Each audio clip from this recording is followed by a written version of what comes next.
present to you today. This retirement plan wellness series, it really was created out of we saw a need, and I'll tell you a little bit more about what our team does day in and day out. We wanted a resource for people when it comes to their financial wellness, which we know relates to our overall wellness. And so we thought it would be a great topic for this workforce meeting, because when we feel better about our money and our financial wellness, that can trickle down to a lot of other areas of our life, especially when we are at work. So we created these 8 steps. We have really been talking about this kind of material over the last 5 to 10 years, quite a bit. When we're going out to our plan sponsor clients, we primarily work in the 401k world. But yeah, we wanted it to be kind of a standalone type of a resource. So this was born. We just created it a handful of months ago, and we're really, really excited about it. 28% of Americans would consider themselves financially healthy. Most Americans, though, find themselves financially coping or financially vulnerable. And my team works specifically in the 401k space, but of course the conversations come about other areas of their life as we're meeting with people, especially on the one-on-one settings. There's been a lot of studies done showing that financial stress can have a lot of negative impacts, like I mentioned. So this financial wellness series will help you and your staff, really anybody that you know. This applies to all of us, no matter what walk of life we are in, no matter what line of work we're in, but it'll help with things like managing daily expenses, paying down debt, saving for certain goals, investing. So we have these 8 steps kind of meant to be prioritized in order. This is pretty similar to, if you've heard of like Dave Ramsey's financial university. So there are some differences, but kind of how he does it, where you got to tackle step 1 before you move to step 2, kind of a thing. And here's our team, 401k plan professionals. Here's our website and our YouTube channel. You can learn more about us there. But we're happy to answer any questions in regards to 401k. And even if it's something like, if you think this presentation would help other groups that you're a part of, or if it's just a standalone presentation at your company, it really is just meant to help people. Here's our phone number and our individual email addresses as well. Okay, so step 1 is to establish an emergency fund. And you may hear different advisors say different things in regards to an emergency fund. We just know that it's based on the fact that most Americans don't have enough saved up for those rainy day type of expenses. Your car breaks down in the middle of winter. Your furnace goes out. You dropped your cell phone down an ice fishing hole, whatever it is. But most people, sadly, don't have enough ready to go, readily available for these types of unforeseen expenses. And we say 3 to 6 months worth of your expenses should be in this emergency savings account. And again, you maybe hear different things. Some maybe say 6 to 12 months, but at least have 3 to 6 months worth of your expenses easily available. So something like a savings account or a checking account, somewhere that you could literally get that money tomorrow if you needed to. Don't let unexpected expenses bust your budget. I gave some examples there as well. And here's an example with numbers. So we say, don't let a car problem become an eventual money problem, right? So if your car breaks down and the repair is $1,200, sure, you can probably put that on a credit card. But if you pay that off over 5 years with 18% interest, the added cost was over $600. other ways that people might try to float emergency expenses, borrowing from their 401k, borrowing from a friend or a family member, borrowing from their bank. So if you have money set aside, you can pay for these types of expenses, pay the $1,200 in this example, and move on. And insurance, of course, may help alleviate some of these emergency type expenses. And by the way, this isn't effective yet, but there's been some recent legislation passed in our 401k world. It's called Secure 2.0. And one of the things they're adding, it's optional for plan sponsors to offer an emergency savings account as a part of their retirement plan.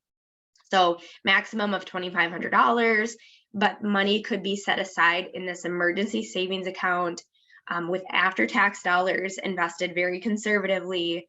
And someone could take money out of there, say to pay for their car needing to be repaired penalty-free. And employers can also even automatically sign up their staff to tuck money away in there. So you'll probably be seeing more on that, in the years to come, but that is a new ad. I also want to encourage you, don't think of this bucket of money as just for not fun type of emergency expenses. If it's helpful, you can think of that as an opportunity fund as well. Your friend got a promotion at work and you want to take them out for dinner to celebrate. Somebody asks you if you want to go on a weekend getaway, a weekend trip, and you want to be able to say yes to those types of things. I got the question, am I going to be sharing my slides? I certainly can. Yes, absolutely. I can send you this deck afterwards. And let's talk about how to actually build this emergency fund. Find what works for you. I would say for most people, automatic transfers are ideal. So for instance, you can say, hey, automatically move $25 every week, every month, whatever. I'm just making things up, but automatically transfer from checking to savings just on a periodic basis. Maybe you even want to create a separate savings account that's just for this, not mixed with your other accounts. Some people even open it up at a completely different bank if that helps them not touch it and not dip into it when they shouldn't be. But again, just find what works for you. So once you've gotten a handle on that, then we turn to setting a goal to save at least 5% through your employer-sponsored 401k. And perhaps your company doesn't offer a 401k. Maybe you have a 403b plan. And I'll talk about that, like other ways to save besides a 401k. I'm just going to go off the assumption that you have a 401k plan through your work. So some 401k plans, of course, have a match, and it would be a really good rule of thumb to at least save enough into your 401k to capture that full company match, whatever it is. Maybe it's 50% up to 6 or 100% up to 4. So capturing that full company match, in that case, if your plan has one, that should be your first priority. Let's say they don't have a match. A really good ballpark to start at, I think, is 5%. We do encourage people to save upwards of 10 to 15% eventually. So that might mean, bumping up 1% a year or every other year and slowly building your way up. So it's something that's attainable. And if you don't have a 401k, there's other things like simple IRAs, SEP IRAs, traditional and Roth personal IRAs as well. And most plans have options nowadays for saving pre-tax and or after-tax dollars called Roth 401k. Most of our clients do have the Roth feature. Here and there, we come across a plan that doesn't allow that anymore, but that's just something to keep in mind or ask about when it comes to your own plan. And then we could have a whole separate webinar on investing and saving for retirement through your 401k. But I'm just going to briefly say that most 401k plans have investment options in them called mutual funds. So not typically individual stocks, but mutual funds are pools of many different individual stocks put into one portfolio. They're professionally managed, they're very diversified, they have a specific investment objective, and that reduces your risk. When you invest in mutual funds, you're in, hundreds, maybe thousands of different stocks. So diversification can reduce your risk. But generally speaking, there's two main factors to consider when selecting your investments. That would be your age and then your risk tolerance. I kind of explained this already, but your mutual funds are pooled investments with many different types of company stocks. Now, every mutual fund is given a category, or in other words, an asset class that they're a part of. So there's different sizes of mutual funds, different types. There's US, there's international, there's all sorts of different mutual funds. But generally speaking, you'll want to have a mixture. So you maybe have heard the term asset allocation. So that is a technique that aims to balance risk by dividing assets among many types of asset classes. Different sectors of the stock market do well at different periods of time. A lot of times it's very cyclical, and I'll use 2020 as a really drastic example. We really saw a variance between the different asset classes in 2020 because some industries, some companies were completely at a halt because of COVID. They couldn't be open. While some companies, some industries really thrived during COVID, and some were kind of the same as normal. So there's no way to, have a crystal ball and know what sectors are going to do well when. So this technique of asset allocation is really key when it comes to saving for retirement. And just remember to control what you can control. We can't control the stock market. We can't control if there's going to be a pandemic or not, or emergencies, different things that come up, unforeseen events.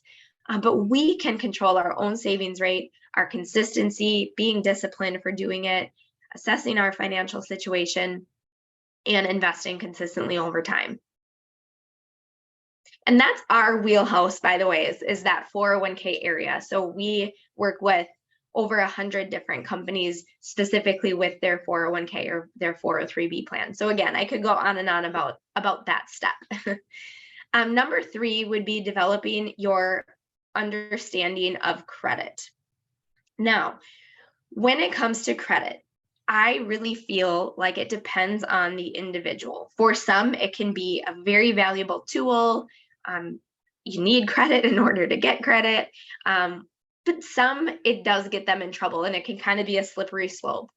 So think about yourself and your habits, and we'll kind of unpack this a little bit. So what words or feelings do you associate when you hear the word credit? It could be shopping, credit cards, spending, debt, interest. So think about what comes to mind for you. There are definitely advantages. If you're traveling, safer than cash, useful in emergencies, as we know, very convenient for buying things online, over the phone, and then responsible use does build your credit history. Disadvantages are that it can cause you to spend more than you really should. Then the interest rates are typically very high on things like credit cards, and irresponsible use of it can really damage your credit score. So lenders use the 5 C's to determine how much credit to extend to you. And some of them put the most weight on 1 through 3, but there are 5. So first of all is character. Have you used credit before? Have you paid your bills on time? What's kind of your behavior? Capital. What else do you own? What is your income? What collateral do you have? Capacity. What is your job and other types or sources of income? Do you have other debt? Credit history. So what's kind of your track record with it? Oh, and then number 5, collateral. So do you have any? And that can be used. So for example, if you're going to open a new mortgage, larger purchases like a car, things like that. And there's credit scores. So there's a whole range here. The most widely used score is FICO. And this breakdown here is actually what your FICO score evaluates. So 35% on-time payments, 30% capacity use. So for instance, if you have a credit limit of 10,000, how much capacity are you using? Is your use up there in the 8, 9, touching 10,000, or is it more 1,000 or 2,000? Length of history, new credit, and types of credit. So the higher, the better. Make sure when you are establishing a line of credit or establishing another line of credit, you check the fine print for the terms, rates, things like that. You might find this too, maybe with yourself, or if you have young adult children, perhaps, needing to have a credit history before they make big purchases, like putting a down payment on a home and opening a mortgage, kind of getting off on their own. So it is important in some way to establish some kind of history. I know some parents will have their say teenagers or young adult children open a credit card that has a really low limit, just use it a little bit, but have that history built up of making on-time payments. Some states do correlate credit scores to car insurance rates, and limits are largely determined by your FICO score. And again, the higher, the better. Make sure that you remember only you can repair and maintain your credit. Very important to pay your bills on time. If you can't, just notify your creditor. A lot of times they will be willing to work with you in some way. As long as they hear from you, that's better than just running and hiding. Borrow only what you can afford to repay. If you have a card that goes missing, or you think there's fraudulent activities, notify your creditor right away. Only give out your credit card number over the phone if you initiated the call. There's a lot of scams going around where companies will call you or say text you and say to click a link or to call them. You want to make sure that you are the one initiating that contact, and then shred all documents containing account numbers. Bankruptcy. So the consequences here are pretty severe. It does stay on your credit report for 10 years. It doesn't forgive all debts, becomes part of public record, and it can make it challenging to open a new credit card or establish a loan. So just a recap here. If used correctly, the advantages are there. I know some people that can be absolutely disciplined about using their card every month and paying it off in full. And, there are some cards out there that have really great reward and point programs. But for some individuals, like I said, it's a really slippery slope. Lenders take into consideration those 5 C's. Good debt is purchasing an asset that will increase in value. Bad debt is purchasing an asset that will lose value. A car is a really great example there. A good credit history and high credit score equals financial flexibility. All right, number 4, pay down non-deductible debt. Now, this step typically can take people a long time compared to maybe some of the other ones. Depending on how much debt that you have, this could take you several months to several years. But I'm going to give you some great tips and tools for paying down that debt and creating a budget. So when I say non-deductible debt, I'm not necessarily talking about your home. The interest that you pay on your mortgage is deductible. I'm not even necessarily talking about student loan debt. Some interest that you pay on student loans is tax deductible. I'm mainly talking about credit cards and car payments. There is no deduction for the interest that you pay on those types of things. There's many different ways to create and maintain a budget. But the key here is doing what works best for you. And why I'm talking about budgeting here is that we understand money doesn't grow on trees. It might sound good to pay down your debt, but a lot of times people are going, well, how? How do I do that? I'm doing the best that I can, or I'm living paycheck to paycheck. I don't understand where you think I'm going to come up with this extra money. So budgeting really kind of goes hand in hand with this step. There's a lot of online tools. There's worksheets. There's apps. Of course, you could just have a simple Excel spreadsheet. There's some things that you pay for and some things that are free. It could literally be as simple, though, as getting out a piece of paper and starting with 2 columns. What's my income coming in and what are my expenses going out? So don't think that you have to get fancy or have to pay a lot of money on this. Now, if your expenses exceed your income, first things first, don't panic. Sometimes for people, it's just the process of going through a budget that can really open their eyes to what they're spending their money on and what's going on. And you can absolutely find the cause. You're going to have essential spending, things that don't maybe change month to month, like your insurance or your mortgage. And then there will be some expenses that fluctuate month to month, and you'll have essential and non-essential. So the first things first, look at adjusting your non-essential expenses. And I'm going to give you some strategies for how to whittle down your debt. The first step is to write down everything. So dig out your papers, log on to your different websites, write down the balance, the interest rate, the minimum monthly payments, and then the time to pay that off. So once you have all of that data, there's 2 approaches I want to tell you about. A low balance approach created by Dave Ramsey. In other words, the snowball effect, that's what he calls it, or the highest interest rate approach. So with the lowest balance approach, what you're going to want to do is when you look at all of your debts on your paper, you actually want to rearrange them like this. So you'll have your lowest balance in the number 1 slot, the next highest in number 2, etc. So here you want to pay the minimum always on everything, right? Don't be not making payments. So make the minimum on everything, but then see under number 1, your $2,000 personal loan balance. On that one, pay as much as you can. Maybe through the process of budgeting, you discovered, oh, I came up with $50 extra a month by reducing one or a couple different expenses, or I came up with an extra $200 a month, whatever. But tack that on to the payment, the minimum payment on debt number 1.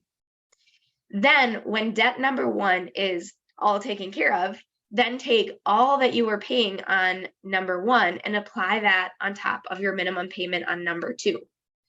So this approach typically gives people motivation. They see movement in the right direction, and it causes you to say, okay, that felt good. I got rid of one. Let's move on to the next one. So that's where that kind of snowball effect name comes into play. The other approach is the high interest rate approach. So in this case, rearrange your debts with your highest interest rate in slot number 1 all the way down to the least.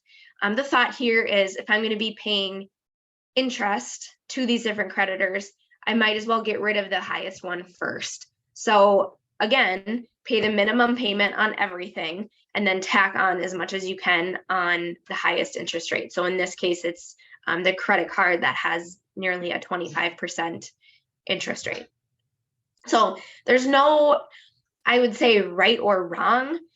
Where it can get a little bit discouraging is, let's say your highest interest rate debt is your largest one, and you just feel like, oh my gosh, like this is just, I'm never going to get it done. Versus in that snowball effect, you kind of can get more momentum, maybe quicker.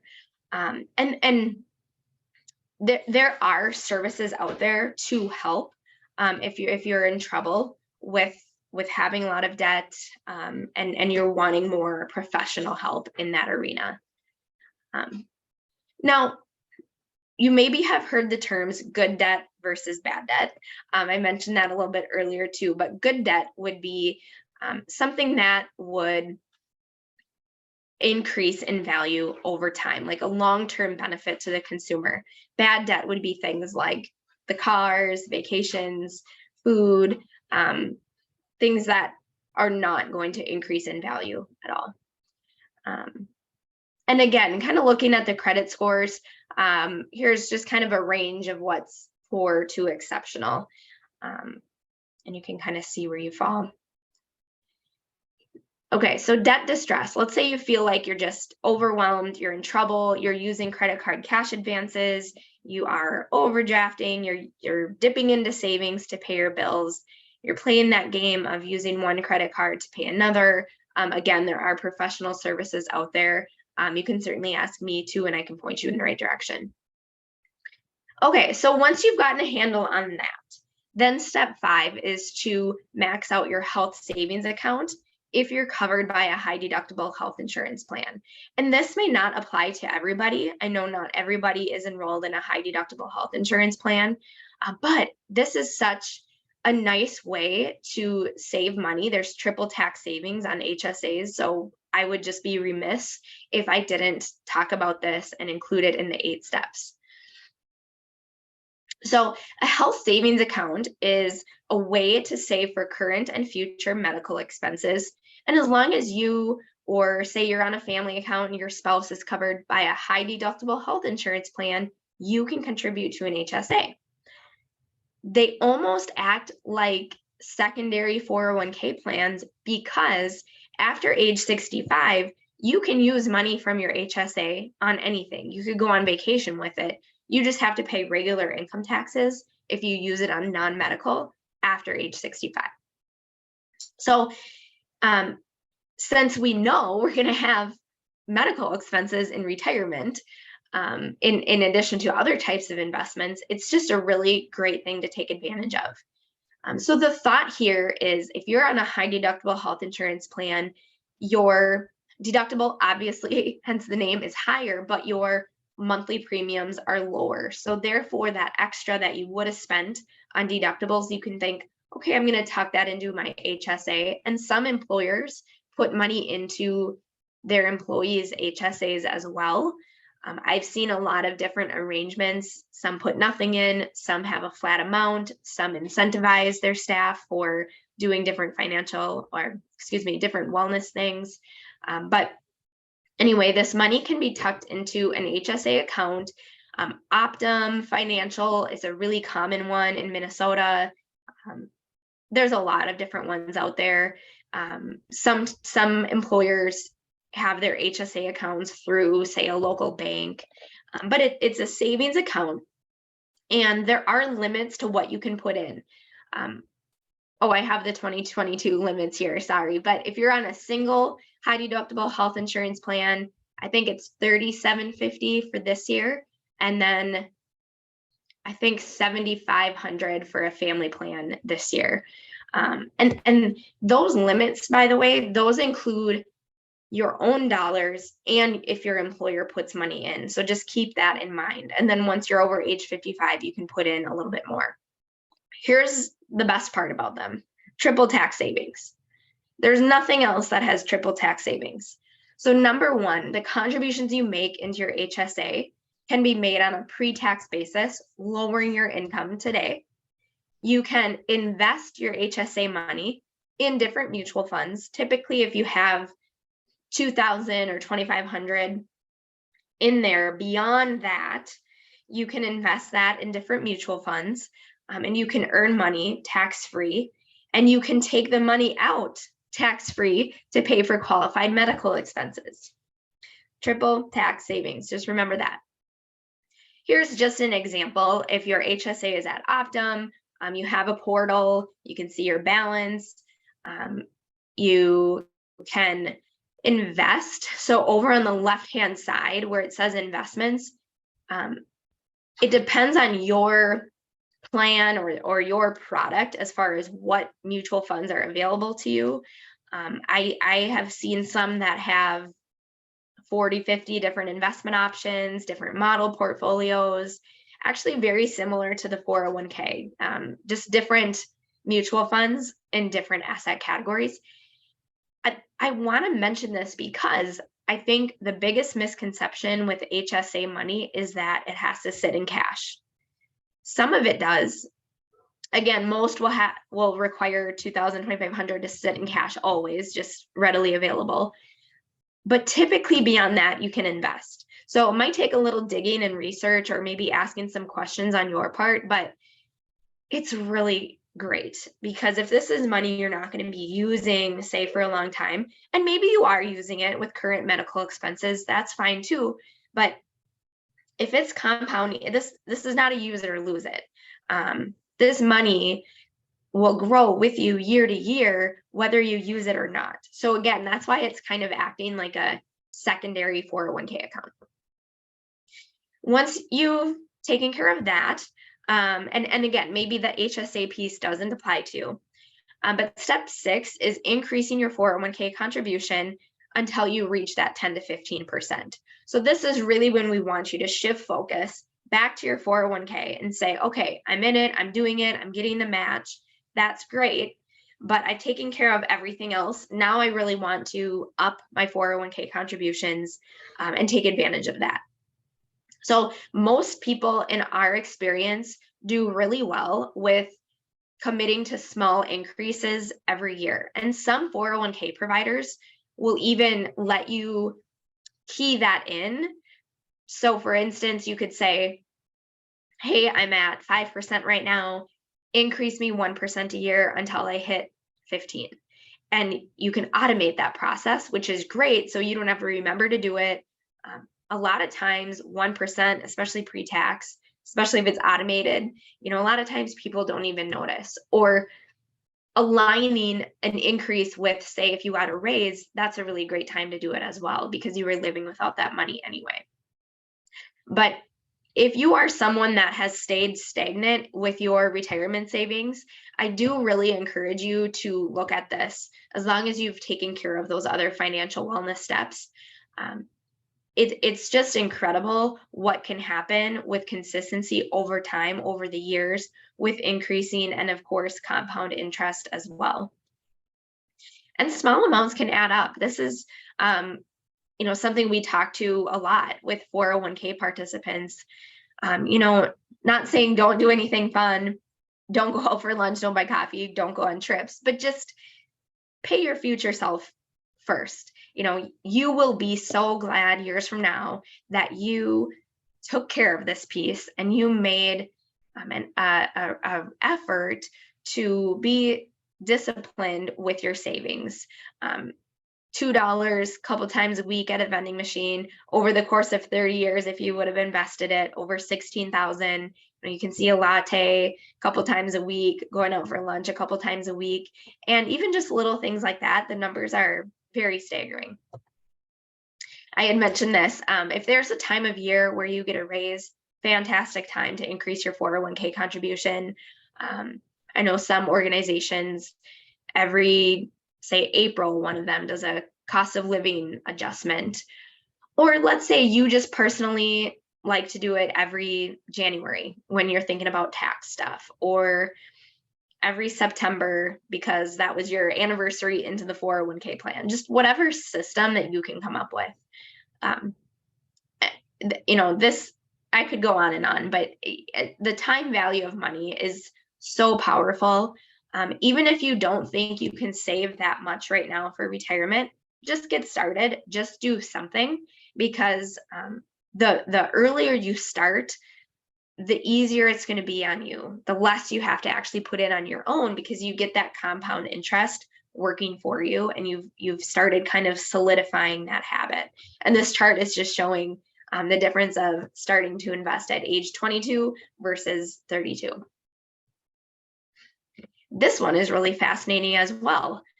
So this is showing 3 different people. So let's start with Susan. She invests $5,000 a year between 25 and 35, and then she stops. So she's the gray line. She actually ends with $602,000. Bill, he invests $5,000. He waited till age 35, but then he invested $5,000 a year from 35 to 65. So he ends up with $540,000 at age 67. This is fascinating. Chris, who invested $5,000 a year from 25 on, he has 1.1 million. And this is not to make you feel bad if you didn't start saving when you were in your 20s, but it's just to show that power. And if you find yourself saying, well, I'll do it later, I just have to wait for whatever reason, really, I just encourage you to change your mindset with that. And you might have adult children, say, that are just out of college and starting their first job, or they've been at their job for 5 to 10 years. Check in on them and make sure that they're saving for retirement. And here's just some number examples. Again, a lot of times when people see the numbers and we do the math, they go, oh, that's not that bad. I can do that. Okay, the top example, 1% more is $9.81 a paycheck, or 2% more is $19 a paycheck. And then I think they think of, okay, well, I just spent 10, 15 bucks at the gas station the other day and I didn't even think twice about it. Like, okay, I can do this. So sometimes it's just breaking the numbers down. And then thinking about retirement, a lot of times it's just this ambiguous number. What am I going to need? I have no idea, right? Everyone tells me I need to save a lot, but what does that mean? And luckily, nowadays, with the different 401k providers that we work with, on their websites, they have these retirement income calculators that are kind of embedded. I don't know if you've personally noticed that on your 401k website or say your app, but they're able to say, okay, here's how much you have saved, here's what you're doing, here's how much income you make. If you keep doing this until age XYZ, this is how on track you are. This is about how much you'll have every month. And one of the questions on those calculators is your income replacement percentage. So for instance, 75, it's in the middle. That's usually kind of the default or the standard. So think about how much you make now. You can tell these tools, okay, when I retire, hopefully I have little to no debt. Hopefully my expenses have gone down. I'm not saving for retirement anymore. So I can live off of a little bit less. I can live off of 75% of my pay. And now some people like to err on the side of caution and say, I'm just going to assume that I need the same amount of income replacement. I'm going to use 100%, or I'm going to maybe use over 110% for my calculation. So that does tie to your lifestyle as well. I think sometimes if you're very far away from retirement, it's hard to tell, how much am I going to need? I have no idea what my needs are going to be. So anyway, you may see or hear this term income replacement, and that can really sway your numbers. So just kind of keep that in mind. I had mentioned that. I see a lot of calculators using 75, 80%, but kind of somewhere in there, 70 to 90 is pretty typical. Okay, so you've taken care of number 6, you've increased your 401k contributions. In an ideal world, you've maxed out your 401k. There's IRS limits each year. And then number 7, if it's important to you, if you have kids, maybe you want to save for higher education through a 529 plan. And 529 plans do kind of come with a little caveat. When your child files for financial aid, the assets in a 529 plan do count as assets of the child. So it's kind of hypothetical as far as the amount, but your financial aid could be reduced because your child has money in a 529. But the cost of college is just, it's astronomical compared to what it used to be. The average student loan debt 30 years ago was $6,000-7,000. In 2021, the average student loan debt was over $37,000. 1.75 trillion in student debt, over 40 million Americans. So the thought with these 529 plans is I'm going to save over the years, and then when my child is 18, they have this nest egg that they can use for college tuition, room and board, books, things like that. And the earlier you start with this, the better. Saving $100 a month for 18 years would get you $40,000. The cost of waiting 1 year is actually $4,000. The cost of waiting 5 years is $16,000. So same with the 401k, right? Just that idea of getting started as soon as you can and staying consistent with it. Where can you open a 529? A lot of banks will offer those types of accounts, or you can go directly with a financial institution, similar to our 401k world, Fidelity, T. Rowe Price, Vanguard. Very simple, actually, to open up an account online. You can set up automatic transfers into it. You can add to it just here and there, however you want to. And with that recent legislation that just passed, by the way, effective next year, 529 plans that have been established for 15 or more years are permitted to roll over up to $35,000 into the beneficiary's Roth account, which is great. Because, sometimes kids decide that they aren't going to higher education. So it's nice to have that money to transfer over and not have any penalties associated. And then lastly, paying off your home early. Notice I didn't talk about a mortgage during step number 4 when we talked about paying down non-deductible debt, because the interest that you pay on your mortgage is tax deductible. And also, this is one of those good debts, and you need somewhere to live, right? It's your home. But once you've taken care of steps 1 through 7, this is the point where you could pay down extra money each month on your mortgage.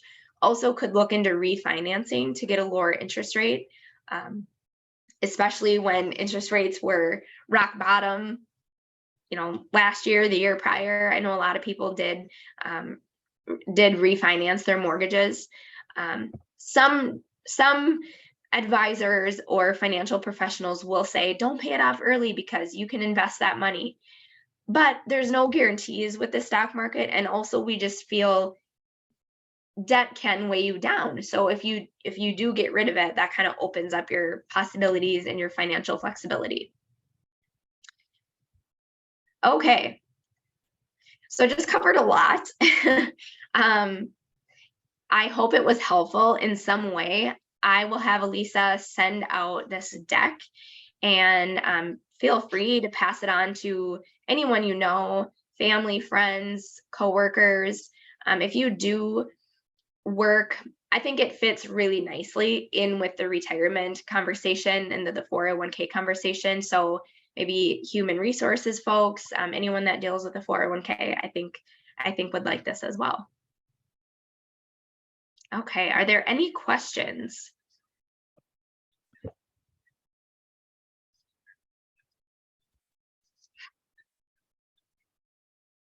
And one more thing to add, on our website, actually, under the education tab, this presentation is chopped up into 8 miniature videos. So they're each 3 to 5 minute long videos covering step by step. So that's a resource as well that we've been trying to just get out there. There's no login required or anything like that. So that's something that's just easily accessible as well.